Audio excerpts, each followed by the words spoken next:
नमस्ते, ज्ञान शक्ति में आप लोगों का स्वागत है। इस साल पहली बार इन्फ्लेशन 6% से कम होने के बाद भारत की वास्तविक ब्याज दर सकारात्मक हो गई है। यह सुझाव देते हुए कि शिखर नीति दर अब करीब है। अधिकांश देशों की अर्थव्यवस्था धीमी लेकिन भारत अपेक्षाकृत बेहतर स्थिति में है। IMF के शीर्ष अधिकारी अंतर्राष्ट्रीय मुद्रा कोष के एक शीर्ष अधिकारी ने कहा है कि ऐसे समय में जब अधिकांश देशों की आर्थिक वृद्धि धीमी हो रही है, भारत बेहतर कर रहा है और अपेक्षाकृत उज्ज्वल स्थान पर है। किसी की शक्ति को निर्धारित करने के लिए इन्फ्लेशन महत्वपूर्ण होता है। दूसरा शब्दों में, इन्फ्लेशन एक उपाय है जो समय के साथ वस्तुओं और सेवाओं दोनों की कीमतों में वृद्धि के कारण बनता है और खरीदारों को चुटकी महसूस होगी क्योंकि यह उनके व्यक्तिगत वित्त, विशेष रूप से खर्च करने और खरीदने की आदतों को प्रभावित करता है। Swaminathan Iyer the economic times के सलाहकार संपादक है और उन्होंने ये कहा है, on the brighter side, inflation is one indicator in which India is much better off today than in 2013. चलिए, अभी ये इन्फ्लेशन होता क्या है और ये इन्फ्लेशन क्यों होता है, आप लोगों को मैं ये समझाता हूँ। यह भारतीय राज्य महाराष्ट्र का सर्वाधिक लोकप्रिय व सुलभ खाद्य है और वह है वड़ा पाव। इस खाने की चीज़ की कीमत थी 10 रुपये। इस साल इस खाने की कीमत है 12 रुपये। तो अब ये देखिए इन्फ्लेशन कितना प्रतिशत है।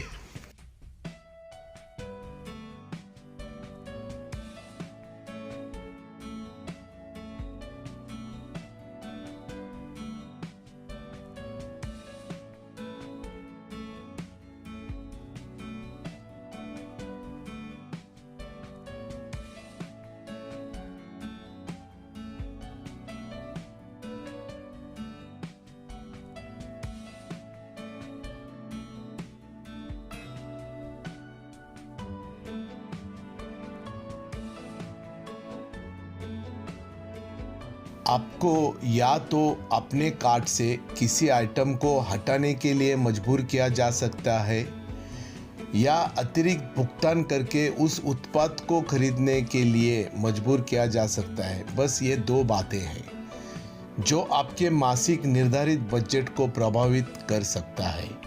इसी को इन्फ्लेशन कहते हैं। भारत में इन्फ्लेशन की दर की गणना कैसे की जाती है? भारत में इन्फ्लेशन को मापने के लिए 2 इंडाइसेस का उपयोग किया जाता है, एक CPI कंज्यूमर प्राइस इंडेक्स और एक WPI wholesale price index.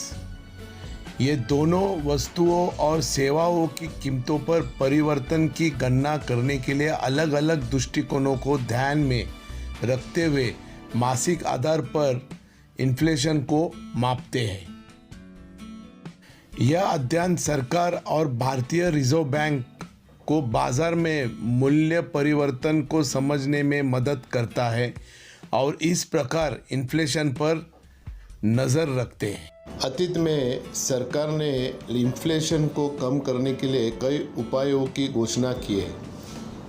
Petrol और डीजल पर उत्पाद शुल्क में कटौती, प्रमुख कच्चे माल और कच्चे खाद्य तेलों पर आयात शुल्क कम करने के लिए मजबूर करती है। अगर आप लोगों को मेरा ये वीडियो पसंद आया है तो लाइक कीजिए, कमेंट कीजिए, शेयर कीजिए और सब्सक्राइब भी कीजिए। बेल आइकॉन दबाइए ताकि आपको मेरा चैनल का नोटिफिकेशन मिल सके।